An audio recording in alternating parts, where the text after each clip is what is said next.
We interrupt our program to bring you this important message.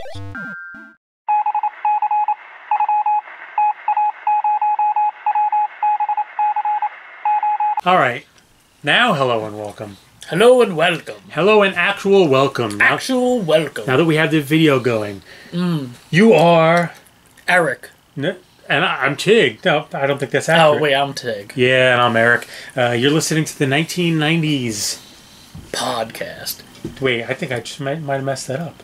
You're listening to the 90s 90s Nerdcast. No. We're listening to the... You don't even know what we're doing. You're listening to the Nerd Out With Me 90s cast. 90s cast. That's right. The 90s. Oh, that was good. That's like a... Yeah, well done. As we do a 120 episode journey through the 1990s, month by month, where each month we talk about the stuff that was happening and out and being released and so on that month, like, you know. Like movies, TV shows, songs. Yeah. Movies, TV shows. Songs. Some songs. Yeah. Video games. Food. News. Yeah, of course, food. You know, all that good stuff. So that's pretty neat. This episode, we're going to be talking about some really cool stuff. I'm looking forward to this one. Because September 1990, actually some really neat stuff debuted. This is going to be good. We're going to talk about the debut of The Fresh Prince of Bel-Air, which is pretty wild. We're going to talk about in a brief segment, I'm sure, the Warrant album Cherry Pie. And because I think that's funny, and I think we should talk about it because it's hilarious. I remember the video vividly. And then we're going to cap things off with Goodfellas, which came out this funny? month. Yeah, that's legendary stuff. And for Patreon subscribers, we have an all-video game bonus segment / episode where we're going to talk about Wing Commander and Strider and the Game Boy and some other stuff like that. So, what does that even mean that we have a bonus segment episode? Tig? It means explain it. What, for the Patreon subscribers? Yeah, explain that. That means people that are willing to pay, 2 clams, I think it is? 2 clams? We'll accept mussels. And mussels, 2 clams or mussels. Crawfish. We need 4 crawfish. Yeah, crawfish is alright. I didn't think about it. Get bonus stuff. That's right. They get to listen to this banter a little bit longer. A little bit longer. Yeah, what amounts to a bonus episode, really. They'll be upwards of 20 minutes to 30 minutes. They are longer than that. Sometimes, yes.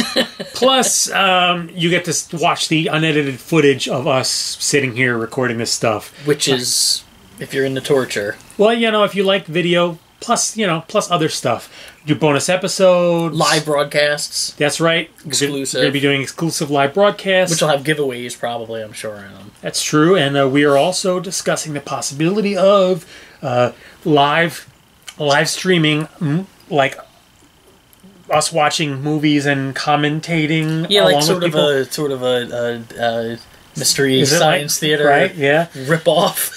except not like B movies like that. Like I feel like we should do like stuff like we'll watch 16 Candles and pump up the volume. That's what we were talking about. Yeah, I guess it would pertain to the era. I mean, the month of the. Yeah, something like that.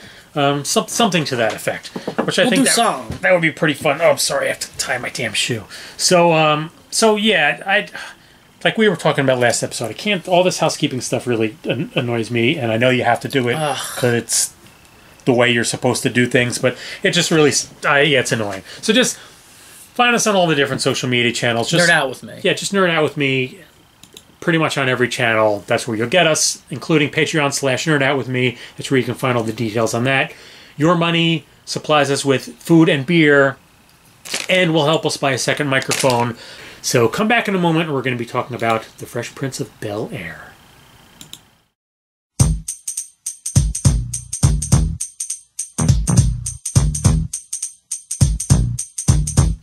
All right. Welcome, folks. Sorry about the mouthful of Cheez-Its, but... You got to keep us fueled. That's right. And you got to soak up some of the beer. Yeah, I guess that's true. So on September 10th, 1990... a pretty amazing show debuted, The Fresh Prince of Bel-Air. This is a show that ran for 6 seasons, 148 episodes. And obviously the show is huge because it launched the star of Will Smith. Right. Who was a music star before this. Half of DJ Jazzy Jeff and the Fresh Prince. But here, I mean, here's when he became an acting star, right. A Hollywood star. From this show, he went on to become one of the biggest stars in Hollywood. So yeah, this debuted in September of 1990. Everyone, I don't even think I need to say what the show's about. We all know. He's born, yeah. He's, born Philadelphia, born and raised, blah, blah, blah. On the playgrounds where I spend most of my days. Chilling nice. Poor Philadelphia kid who ends up moving into his wealthy parents, wealthy relatives' mansion and lives the Bel-Air life. Because his mom's got sick of him getting into fights. So he's surrounded by these crazy rich people. So did you watch the show too? Oh, yeah, come on. Wasn't everybody watching the show? I would think. I mean... It was one of those shows where you went to school the next day and people talked about it. Mm-hmm. It was like that kind of show. I can't fully judge because all the Fresh Prince that I watch now are clips on YouTube. Right. And that's, of course, that's always the best stuff. But the clips are great. They broke the fourth wall all the time in hilarious ways. Of course, there's the very famous clip of the serious moment where Will's dad walks out again. He comes back and he walks out and, why don't he want me, man? And him and James Avery. Crying. Yeah, and it was like the first time that you saw Will Smith, become an actor. So emotional. An actor. Dug down deep. That's right. Yeah, so I've only watched a clip, so I can't speak to how well it actually holds up. I mean, I don't know. I haven't gone back and watched them, so maybe it does hold up well, but... I mean, I feel like the cast was pretty amazing. The cast was great. James Avery is just killer in anything and everything that he's ever been in. Rest in peace, James. He passed away in December 2013. December 31st, actually. So he missed 2014 by just a day. 68 years old, though. He lived a rich life. Of course, Will Smith. You had Janet Hubert was one of the sisters. The absolutely hilarious, I can't pronounce his last name, Alfonso Ribeiro. You know who he was originally on? I don't know. Do you know what I remember him from growing up? Let me guess. You're gonna look it up and you're gonna say it. Silver Spoons. Yeah, he was what's his name's friend. That was him? Mm-hmm. From Silver? Really? I did not realize that. Wait, I have to see now. I have to actually Google that and check. Not that I don't believe you, but I need to see a picture. He was you just read that he was on Silver Spoons. I know, but I need to see a picture so I can jog my own memory. Yeah, that was because I used to watch Silver Spoons. Yeah, that's him. Oh wow, that is him. Holy cow! And he used to dance like Michael Jackson on Silver Spoons. I did not realize that was him. Yeah, well, there he is in a Michael Jackson jacket. That isn't wow. So he was actually on two big sitcoms. Yeah, good for him. He had there's that great, and of course, again, I've only seen it recently on YouTube, but the one bit where he freaks out. I think actually he's dragging himself on the floor or something like that. But he's going through sets from set to set to set to set. Have you seen that? No, I don't think I remember from the Fresh Prince. He runs through the kitchen or living room or something like that, and then he's going through another room and another room. But then eventually he's running through the studio. So they just totally break the fourth wall in a really hilarious way. It was a good show. It was a great show. Yeah, I mean the theme song is probably one of the best sitcom theme songs of all time. Well, then how could you? What are you even asking? You can't say Cheers. Is it? I mean, that theme song is bigger than. I didn't say it was the biggest. I said one. I said one of. Okay, fair enough. I said it one. Of course, it's one of. I thought you said it was the. No, one of.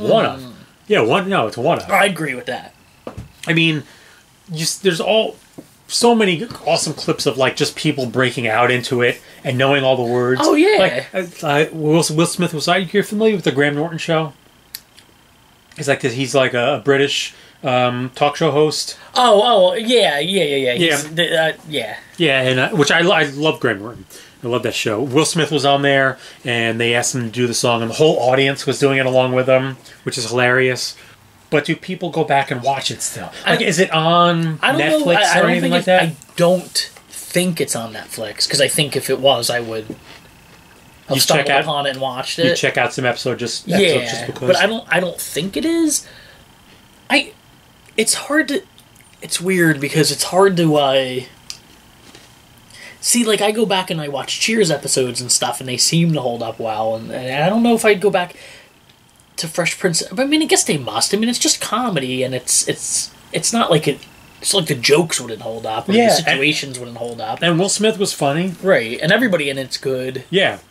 Every now and again, you fall down that YouTube black hole where you stumble across something on Twitter or Facebook or Reddit or something like that, and then you just start watching more of the same thing. And every now and again, I'll see a clip from the show posted. I'm like, oh, that's really good, or that's funny, and then you watch like 5 or 6 in a row. That's how I've always seen it recently. I watched it for maybe a season or two. I wasn't an avid viewer all the time. I think one thing that's interesting is how this show helped kickstart a gigantic career. He had his music career already going prior to this. He had some big music hits in the 80s. Parents just don't understand. That's right. But during the course of the show is when he started to become a star. I would say his first noticeable break was in 93 with 6 Degrees of Separation. But then the big one was in 95. The show was still on the air at the time, too. 95, Bad Boys came out. Okay. And then 96, at the end of the show's run, was Independence Day. ID4, yeah. So, right at the end of this, at the end of the show's run, Will Smith went from being a big TV star who was trying to break into Hollywood to, like, a big Hollywood star. And when did he record Summertime? Oh, that was later. Was that on Big Willie Style or older? Millennium? Let me check. Oh, that was a DJ Jazzy Jeff from the Fresh Prince song. I thought that was a solo one. I thought that was a solo one. What year is that? May 1991. That's my favorite song by him. Yeah, it is a good tune. That is a good tune. Yeah, I thought that was one of his solo jams. Yeah, it seemed. You know why? Because it seems. He's so like more manly in it than the silly, Yeah, it's not the sort of semi-comedic storytelling rap of his first couple of records. Yeah, I did not realize that was when he was still with Jeff. Interesting. Yeah, I mean, after this he became just. Look at that run that he had: Bad Boys in '95, ID4 in '96, Men in Black in '97, Enemy of the State in '98, which is underrated. I like that. All right, Wild West in '99, we can ignore that. And that's not his fault. Bagger Vance in 2000, we can ignore that too. But then he did Ollie in 2001, Men in Black 2 in 02, Bad Boys 2 in 03, iRobot in 04, which I enjoyed that, Hitch in 05, Pursuit of Happiness in 06, and that was the one where he got award noms for, right? Yeah, nominated for Best Actor.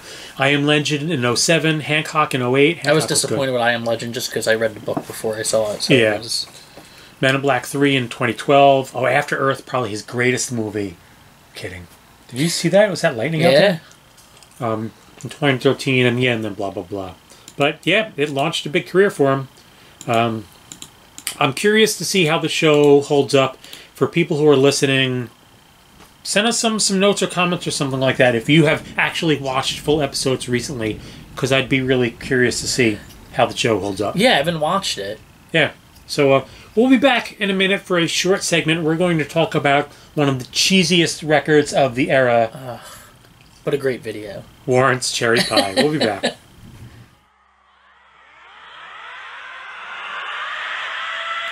All right, we are back. I can't believe we're actually going to talk about this. She's my cherry pie. Cool drink of water. Something. I can't. But I felt like if we're going to... If the whole point of this podcast series is to take a journey through the 1990s, you have to talk about crap like this. I agree. You have to talk about crap like this. So, on September 11th... that's significant. September 11th, 1990... Warrant released Cherry Pie, the band's best-known record. Best-known record. I want you to think about that. Their highest-selling release. Well, because Warrant was sort of a little biggish for a couple of years.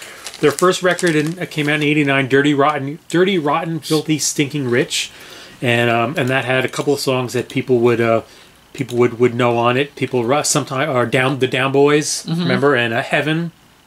Heaven isn't too far away. Remember there was that sort of philosophy or whatever where these hair bands had to come out with like a good like kicking song, but then the next one had to be a ballad. Yes, there always had to be the power ballad. The record after this one in '92, Dog Eat Dog, they were trying to evolved to be a little more modern. I remember the song Machine Gun was trying to be, look, we're a hard band now, but for the video, the song is terrible. It's just the video. It's a terrible song. Because you just stared at that video the whole time. I don't remember what that girl's name was. Bobby Brown. Her name was Bobby. Okay, yes, I do remember that because of the whole... It's her prerogative. It's the way that she wants to live. But that's all it was. It was the video. Yeah. If that video didn't exist... She's getting, like, hit with a pie and... The pie lands in her crotch. Gosh! Yeah. I was into some hair metal leading into these times. I was a Motley Crue fan. Of course. You know, I liked some Bon Jovi stuff. I liked some of the Poison stuff. But this was kind of a deal breaker for me. It really was. I agree that being a young guy at that age, the video was titillating and all that. But I also found it, like, embarrassing. Well, that's the thing. You watched the video, but you didn't care a crap about the song. Oh, no. It was awful. Mm-hmm. I always found it just very cringy and just bad. And I remember when this came out, this sort of just turned me off on the entire scene. The whole hair metal scene, I was like, you know what? I don't think I can do this anymore. This is terrible. Yeah. You're handing in your hair metal badge and... I'm done with you. I'm done with you. How are you? Yeah, it was all right. So right here on Wiki, it said a Canadian cable TV music network, Much Music, refused to air the Cherry Pie video on the grounds that it was offensively sexist. Yeah, it was so blatant, I guess, because you can think back to like ZZ Top videos, like Legs. Yeah, it'd be like a storyline. Right. It's this girl, and they're just making her into like this pretty girl, and now she can get. This was just straight up. This was just straight up like sex. Well, yeah, it was basically like, how close can we get to a Playboy video without it being that? To me, it's like, would I watch this in public and not be embarrassed about it? The thing is, too... And the answer is, no, I wouldn't. I'd be embarrassed about that. So at some point, it's like, after you've seen it like 3, 4, whatever times, you even realize, I'm just watching this for the video. Yeah. Like, I don't give a crap about the song. The song sucks. Yeah. And it did suck. It's a terrible song. There's nothing redeeming about it. You know what? Let's not even give it any more time. Yeah, let's end this segment because we got Goodfellas to talk about next segment. So, God. Yeah, let's. I'm gonna open myself a beer and we're gonna talk some Goodfellas. Be back in a minute. Never rat on your friends, and always keep your mouth shut. We are back. The rain is pouring down around us or above us. I hopefully you guys can't hear that, but maybe you can. Because we do legitimately record in an attic. So, but that's all right because we are about to talk about Goodfellas. Yeah. So this is pretty cool. September 9th, 1990, Goodfellas. Directed by the legendary Martin Scorsese. Starring Robert De Niro, Ray Liotta, Joe Pesci, with Lorraine Bracco, Paul Sorvino, and a bunch of other awesome people. It's one of the greatest movies of all time. It was nominated for 6 Academy Awards, including Best Picture and Best Director. It actually got robbed for Best Picture, incidentally. You know what it lost against, don't you? No. Dances with Wolves. No. We were actually just talking about that in a previous episode. But Pesci did win for Best Supporting Actor, which is pretty great. It's widely regarded as one of the greatest crime films of all time. One of the greatest films of all time, period. And I would certainly agree with all of that. I'm a big Scorsese fan. I like just about everything that he's done. Considering all the incredible films that he's done, Taxi Driver and Raging Bull and Cape Fear and Casino and Gangs of New York and The Departed, I feel like Goodfellas is definitely his best work. Mm-hmm. Like it's one of his movies where you find yourself laughing even though maybe you shouldn't be. Oh yeah, even though it's the stuff you're watching is horrible. Yeah, and I'm curious if he was aware of that when he made it. I think he had to have known. He's got a sly sense of humor. Right, so he knew. A dark sense of humor. Hey, Mom, can I take this knife? Deer's hoof got caught in a... Yeah. Like, that's, like, those scenes where you're... No, one looks right, one looks left, yeah. With the painting. Yeah, which that's his mom, by the way. Yeah, yeah. Scorsese's mom. I got to meet Joe Pesci. Oh, yeah? Yeah. You know, he lives just around the corner from here. That's probably why I got to meet him, because he used to come into the movie theater. Oh, okay. And he bopped in one day with his dad and 2 very attractive blondes. No kidding. To the movie theater. No kidding. On a slow, like, September... I heard his voice. He said, "Oh, yeah, what's playing?" Blah, blah. And I looked up and I said, "It sounds like Joe Pesci." And then I looked up and it was him. He's actually not fully recognizable anymore because he's older. And, yeah, even at the time, if you didn't hear him talk, I would have just thought he was just some little Italian guy. Yeah. We do have a lot of them around here for anyone, But yeah, he was a great guy, same thing. I was going to let him in free. I was like, oh, you can go in and see free. And he was like, no. So then he said, I'll give you an autograph for each ticket you give me. Oh, so he signed autographs for like the employees and went in. And, that's cool. And he used to pop in from time to time and just leave. Nobody bothered him. He seemed like a good guy. Yeah, a friend of mine, she was online at, I think it was like the local deli or something like that. And I guess they're online and she's like mutually complaining with this older guy about, I don't know, the weight or something like that. Or the weather, whatever it was. It was small talk stuff. And they're just sort of going back and forth and chit-chatting and blah, blah, blah, blah, blah. And the guy gets the order and, she starts to get her. And then, but it takes her a couple of minutes and she realizes, oh, wait a minute. That was Joe Pesci that I was, Oh, that was lightning. I hope we got that. That one had to have heard that. But that movie, oh my God! Like, so here's one of my big memories of Goodfellas is we had Goodfellas on a VHS tape. Mm-hmm. Got a couple brothers, and I remember watching it incessantly to the point when you remember when you had a VHS tape and you watched something so much that it got worn out. Yeah, it started to get crappy, especially at the beginning and the end, and tracking and everything. And we watched it so much. I mean, there was a period where I probably could have just recited the whole script. And in later years, when I became interested in film and the art of making movies, I came to appreciate it on a level that I didn't appreciate it before. Like you were saying, it's entertaining. It's incredibly entertaining. Oh, yeah. And then later, as I started to learn about the craft of cinema, I was like, holy crap, Scorsese was just off the hook here. He was just doing all this stuff that either you don't do. He was breaking rules in odd ways, but making it incredibly effective. He would have like freeze frames that would cut to a voiceover. That was like this really archaic way of doing things, and yet it was perfect. He has that really long, one of the longest scenes, single shots. Oh yeah, the Cabana the Cabana entrance. Yeah, one of the classic examples of a great single take. Which is that fantastic stuff there. It's one of those movies where there's no scene that you would skip. No. About the only portion of the movie that I'm like not a gushing fan over is the very, very end. Once Pesci gets shot. Yeah, once Henry gets hooked on coke and he's running around. Remember the helicopters and they're making meatballs. The brother's making the meatballs. He's running around. And it's a great sequence, but it's just, to me, I like the stuff that's set a little further back because it's coming to an end too. I think that you're sort of almost disappointed because you know. Yeah. Well, and I think I think to some extent it's intentional that the movie feels like it's going off the rails at that time because he's going off the rails. Right, it's reflective of his state of mind. Right. I think one of the interesting things about the movie is that if you really look at it, there's not really a story arc there. There's not like a through line. There is, but it's segments of his life. That's all it is. Because the story arc goes through what's his name, Ray Liotta. But the movie really isn't about him when you watch it. He falls back as being the main character. So the story arc isn't really at time. Well, at it times, goes back and forth, but I mean, you're really like Joe Pesci and De Niro. Yeah. De Niro's Jimmy character. Yeah, they both steal scenes from him constantly. Right. Yeah, because sometimes you feel like Ray Liotta's just observing.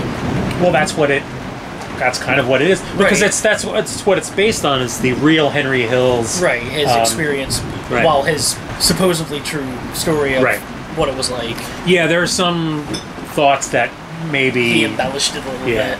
But yeah, a lot of those scenes, like the famous scene where Tommy, Pesci's character, finally kicks the made man to death. Remember that? Oh, you fucking he gets back out of jail and go get your shine box. Yeah, and he kicks him to death, and you're kind of watching it through Henry's eyes, through Liotta's eyes. In the audience, you're kind of a passive observer, but it feels dirty because Scorsese puts you in it in this weird you feel kind like of way.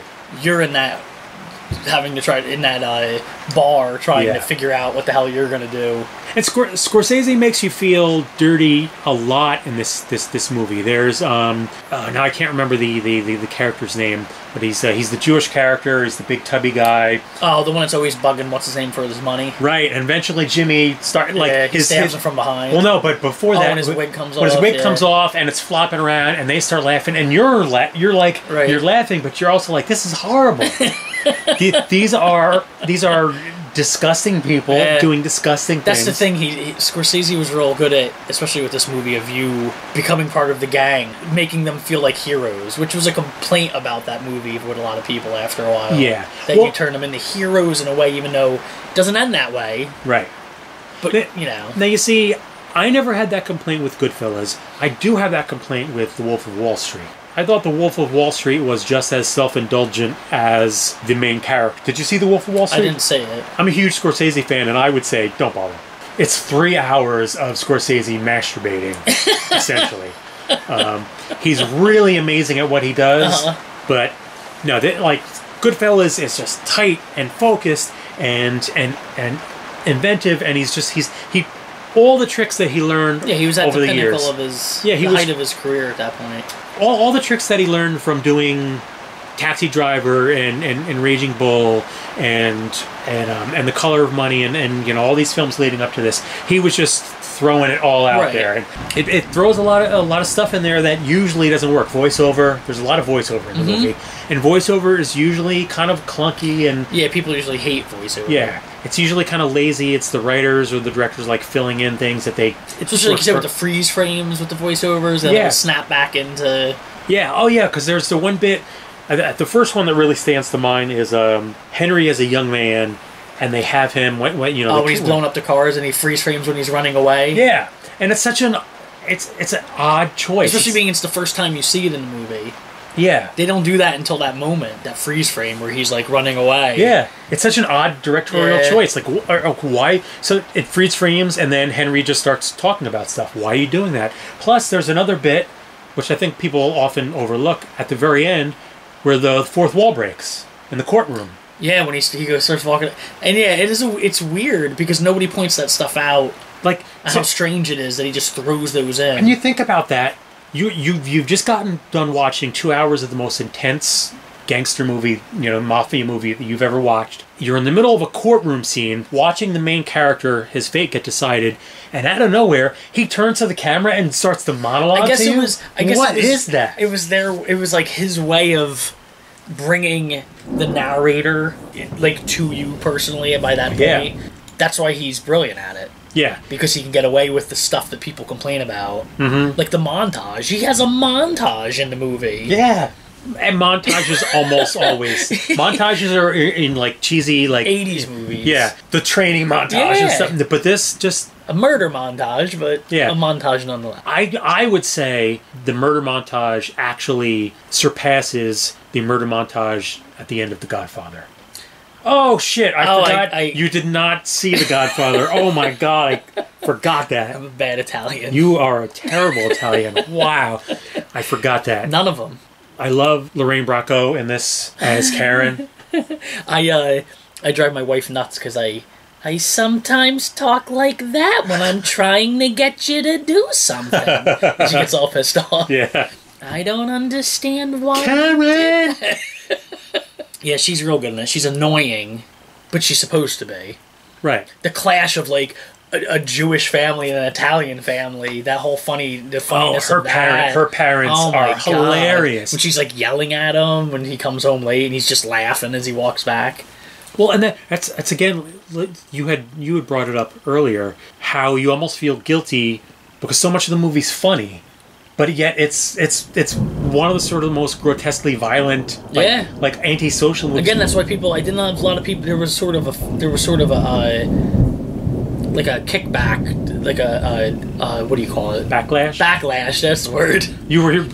For people who aren't watching on the video part, he was actually making a whipping motion, whipping someone's back. Lash. That's kind of. There's a backlash to that fact. I remember people being pissed because they're well, you're glamorizing the violence. Right, it's well, it's glamorizing. We all know they're bad. It's just we get to laugh at it for like 2.5 hours. Now here's one. Let's see if you remember this.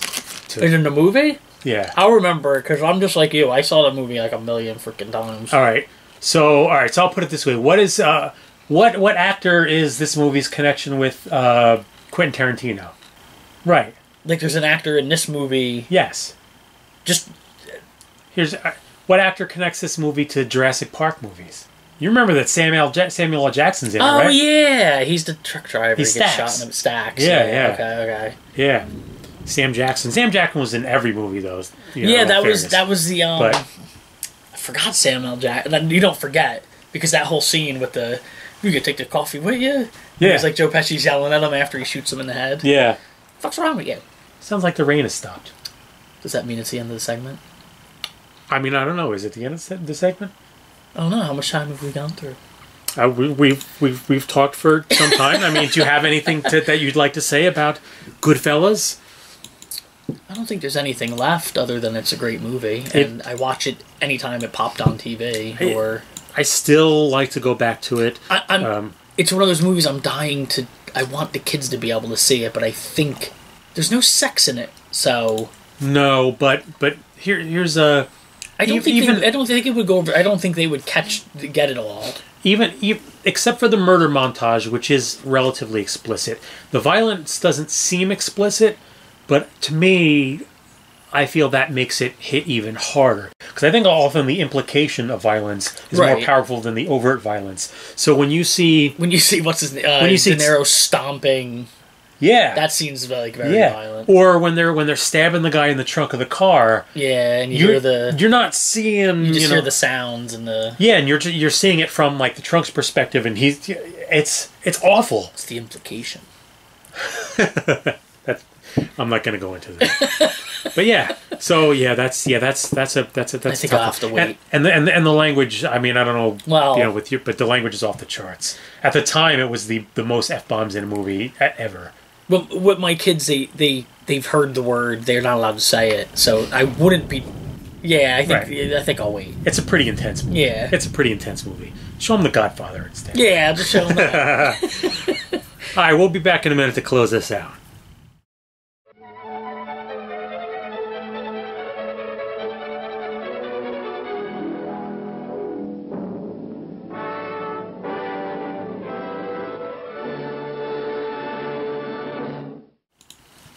Okay, we are back after a nice lengthy segment on Goodfellas. Awesome movie. Fantastic movie. Oh, yeah. Next week, we have some cool stuff lined up. We're going to be tackling October of 1990, and there's some good ones. Some good ones. We haven't figured out the exact show list yet, but we got the remake of Night of the Living Dead, came out that month. Also, the legendary B-movie Troll 2. Oh, yeah. I like that. Yeah, Troll 2. Plus, in October of 1990 was the first episode of Beverly Hills 90210. You know we're going to be talking about that. Jesus. Whether you like it or not, you know we're going to be talking about that. Also, in video game news, the Sega Game Gear came out. Oh, Eric's excited. Yeah. Plus, The Secret of Monkey Island. But we got to talk to Sega stuff. Speaking of video game stuff, for you Patreon folks, our Patreon bonus segment is going to be all video games all the time. This month, the bonus, we're going to be talking about Wing Commander. We're going to be talking about the European release of the Game Boy, and we're going to be talking about the video game Strider, which came out on the Sega Genesis. What do you say? Let's call it quits so we can record our bonus stuff. Boner stuff. The boner stuff. All right, I have been Eric. And I was Tig. Thanks for listening, everyone. Oh, write us notes at nerdoutwithmeshow@gmail.com. There, see, I had to do one last little. That's fine. Well, that's because we want to hear from people, so we like to. Yeah, no, we definitely do want the comments and stuff. And don't forget to rate us and subscribe and just listen and comment and like and subscribe. If you're gonna do that, you have to scream it. Oh, you have to scream it like, "Okay, guys, thanks for God." I swear, everybody screams on YouTube. I hate that shit. My God, I hate that shit. If I would have known, well, I guess there wasn't a YouTube when I was that age. If I would have known, when I was an obnoxious, 21-year-old. Imagine? Oh no! Yeah, but you'd be screaming about politics and tearing the tearing down the fuck the man, break the system. Oh, I would hate to look back on it too, like obnoxious young me. All right, so thanks everyone for listening. Yeah, I've been Eric. And I was Tig. Yeah, so bye. Bye. We interrupt our program to bring you this important message.